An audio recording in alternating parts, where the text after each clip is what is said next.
It's Saturday morning cartoons, and you've caught me right in the middle of guzzling my second sip of coffee this morning, but I thought I'd start right on time, even if I was unprepared.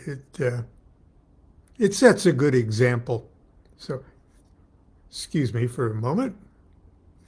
Tuna wheat.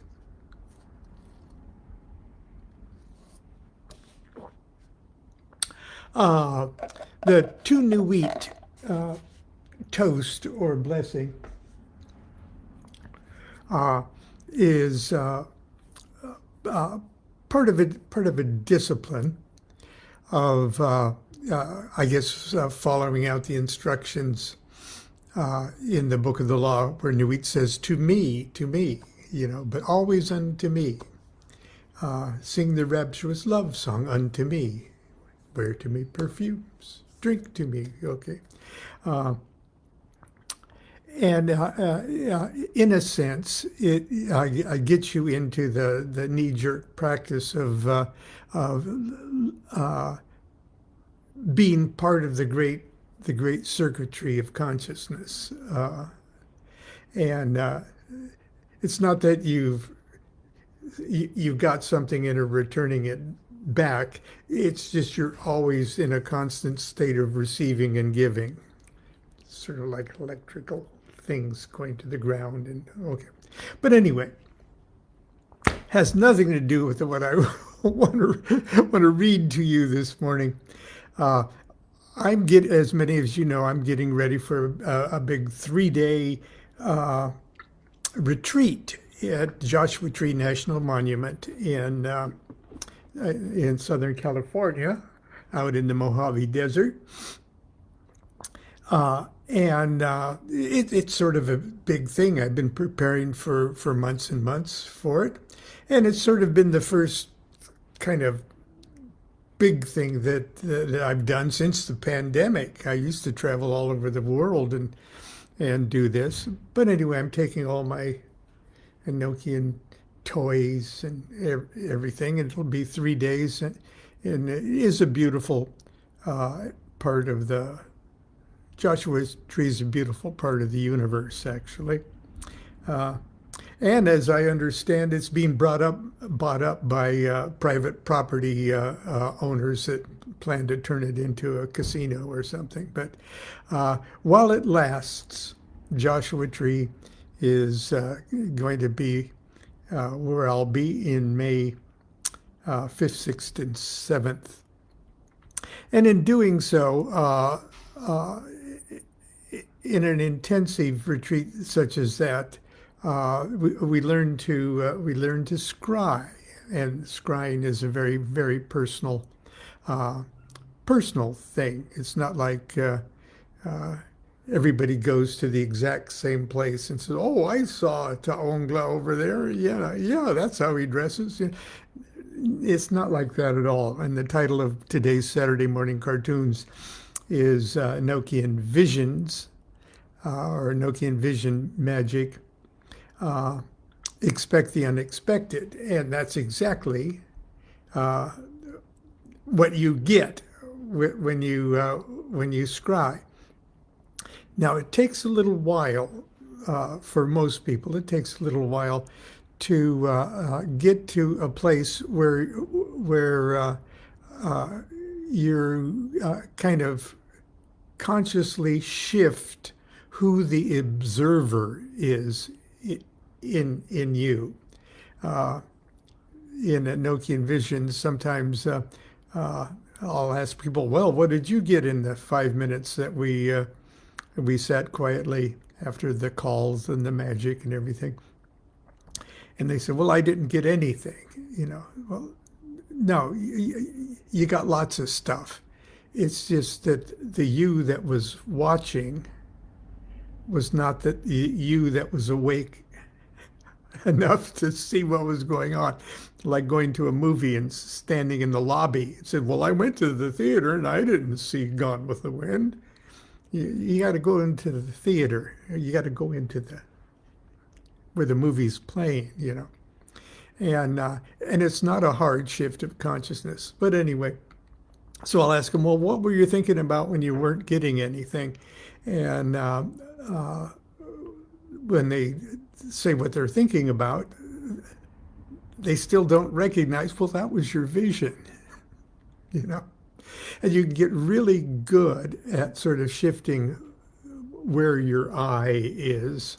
But anyway, I would like to read you something that I was doing an intensive. I believe this was in Australia, but I'm not sure. It was 19 years ago, and it was at a public workshop. And as we always do to practice and kind of open up the membrane of the aethers, we did the 30th aether text. And I'm going to share this with you, okay? And I'm sure she doesn't mind because she allowed me to print it in the book here. The following letter I received a few days after I returned home from a workshop series on Enochian vision magic. The vision the young woman describes occurred during the scrying session that concluded a half-day public workshop. So what we're doing down in Joshua is a 3-day thing, okay? She, like most of the attendees at this event, had never performed Enochian magic before. After I had outlined a brief history of Dee and Kelly's adventures and the fundamentals of Enochian magic, the entire class took part in the ritual and chanting of the ring, the lamen, the holy table, the sigillum deameth, and the table of Nalvij opening ceremony. Over their 2-part chorus of the table of Nalvij words, I recited the 19th call to penetrate the 30th aether text. Here's her experience. Hi, Lon. Thanks again for making the trek here last weekend. I learned a lot more than I expected to, which is why I'm writing you this. I didn't get a chance to talk to you about the things I did, when you led the class foray into the Enochian aethers. And initially I was hesitant too because of the rather personal nature of some of it. But after talking to my brother about it, I realized I should tell you. In fact, he insisted I do so. So here it is. We had just finished chanting the holy table, and you indicated we should close our eyes while you continued chanting and just follow the images that came to us. Initially, I got no images per se, but random geometric shapes and dark shades of purple and green, mostly pyramids and pyramids of one color in front of the squares of a slightly darker shade. I realized that I was falling forward, swiftly down a triangular corridor filled with a dark purplish haze, with occasional lighter purple flashes, like falling through layers and layers and layers, whoosh, whoosh, whoosh, with something spinning all around me at the same time. Then I realized I wasn't going down anymore, but rising still through this triangular purple-infused corridor. Whoosh, whoosh, whoosh. Still the spinning, and I began to feel my heart pounding like it would burst inside me. I felt dizzy and slightly nauseous. And just when I thought I couldn't stand it for another moment longer, I stopped speeding forward. The purple mist cleared, and I was standing on a grassy plain, almost a hilltop that rose slightly upward in front of me. I realized that the thing that had been spinning seemed to be the petals of an enormous flower, a lotus perhaps, and that the hillside on which I stood was contained within its perimeter, like a low wall going around it. It occurred to me now that I was facing north.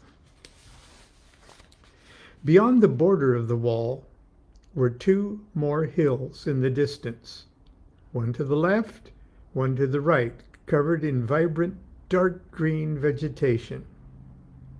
I knew vaguely that there were things in those hills, in those trees, but I didn't have time to think about them. There were 4 pillars that stretched up around me at the outside edge of the wall, and as I watched, a pyramid rose up out of the hillside in front of me. Or perhaps I simply moved swiftly up the hillside toward it. It wasn't large, maybe only 1 or 2.5 stories high. It was 4-sided and made of smooth golden brick or stone. A blinding light issued from the center of it, and as I watched, the form of a person appeared in the center of this light and was walking toward me. My impression was that it came from inside the pyramid, and he seemed to be coming from some distance, though the pyramid was just in front of me. He was tall and blond and blue-eyed and wore a garland of brilliant white and a golden circlet about his temples, and he was smiling, and he was so glad to see me.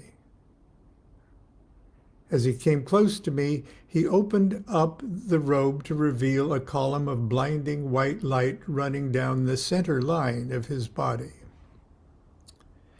As my eyes adjusted to the light, I realized that the light was coming from his chakras, which were blazing yellow-white light and shaped sort of like flowers. I realized that my chakras were also blazing, and the light from his heart chakra leapt forward in a thin white-yellow tongue of flaming light that entered my heart chakra. Then his throat chakra flamed and leapt into mine, and then all of them at once seemed to, and that blazing sharing of chakra light continued for a few blissful, amazing moments. He held up his hands out in front of him, palms facing toward me, and I placed my palms against them. And the chakras in our hands blazed with light and fire for a moment. Then he took my hands and pulled them straight into his chest, so that I held his heart chakra in my hands. And then he indicated that I should put his heart chakra in my chest.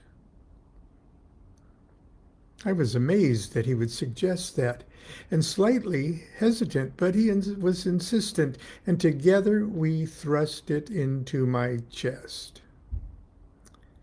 I was stunned by the force of the heat of the of the union of our 2 heart chakras. Then he gestured to his throat chakra, and again I took his chakra in my hands, lifted it out of him and into myself, with another flash of heat. Then I lifted out his 3rd eye chakra, then his solar plexus chakra, then his hara chakra. I reached next for his root chakra and realized that in my hands it had become a huge golden phallus. And as in the curious logic of dreams, there was only one obvious way to integrate that into myself. I mounted it. And at the same time, I reached up and removed the crown from his head, symbolic of his crown chakra, and placed it on my own head at the same moment as the phallus slid into me and the universe exploded. It wasn't sex. It wasn't copulation. It was union. I was perfectly with and within him, and he was perfectly with and within me. It was bliss. It was light. It was perfection. I heard his voice in my ear saying, "You are she in whom all things are received, she in whom all things are created, she in whom all things are possible. All life is yes. All life is no, K-N-O-W. Know that you are she." At about that moment, I heard your voice saying something about looking around for landmarks that would help me remember this place. And I laughed to myself that I wasn't likely to forget this. You said something else about bringing back a sign or a key or a talisman from this place, something to know and remember it by that would help me return. And I pulled back slightly from this being with a wordless question, and his answer was to withdraw from me. And he ejaculated into my outstretched hands a liquid golden light that turned into two glowing golden diamond crystals that sank into my palms and disappeared as I watched. Then your voice said it was time to return. And without another word or glance between us, I was whisked up and away, back into awareness of my body with a nauseating thud, my head spinning, my heart pounding painfully. You started asking us questions about what we'd seen and where we had been. I was too nauseated and out of breath to answer, but was amazed to hear my classmates describing similar imagery. Lotuses, columns, towers, pyramids, though no one else seemed to have experienced anything close to what had passed between me and that other being. Or at least, no one was admitting to it. I sat there in a haze, listening to them, thinking about my own experience, and waiting for my heart to quit pounding, my stomach to stop churning. I must have looked pretty stunned because my husband asked me if I was okay, and all I could initially articulate to him as he looked over at me was, "What the fuck just happened to me?" We broke for dinner about that moment, and I realized my opportunity to share it with the class had passed. But I still wanted to tell you about it, and of course my husband. We had driven separate cars that day, so we met at the house before going to the restaurant, and there I told him. He stared at me a while I told him about it, saying, "That was pretty amazing." But I'd better not say anything about it in front of the class as a whole, and that was way too personal to lay out there that way. He suggested I call my brother, that he had been able to decode it for me and would definitely be interested. I agreed, but thought at the same time that I should really tell you. Okay. And it goes on what she said to her brother and things like that. Anyway, now I'm definitely, I can't promise anything as profound as that. And it seems to me that the student there was already prepared for a major experience like that. It's obvious that she had done yogic work and chakra work and things like that. And so I think that instead of thinking that every Enochian aether carries that particular potential for experience, it was that the membrane of the aether, I guess, as we could say it, was the perfect environment for that experience that was already probably poised to bless her Anyway, I thought I would share that with you today, and I thank her for sending that letter and allowing me to print it and share it with you today. So that's that. I'll see you tomorrow for Sunday school. Do what thou wilt shall be the whole of the law. Love is the law. Love under will.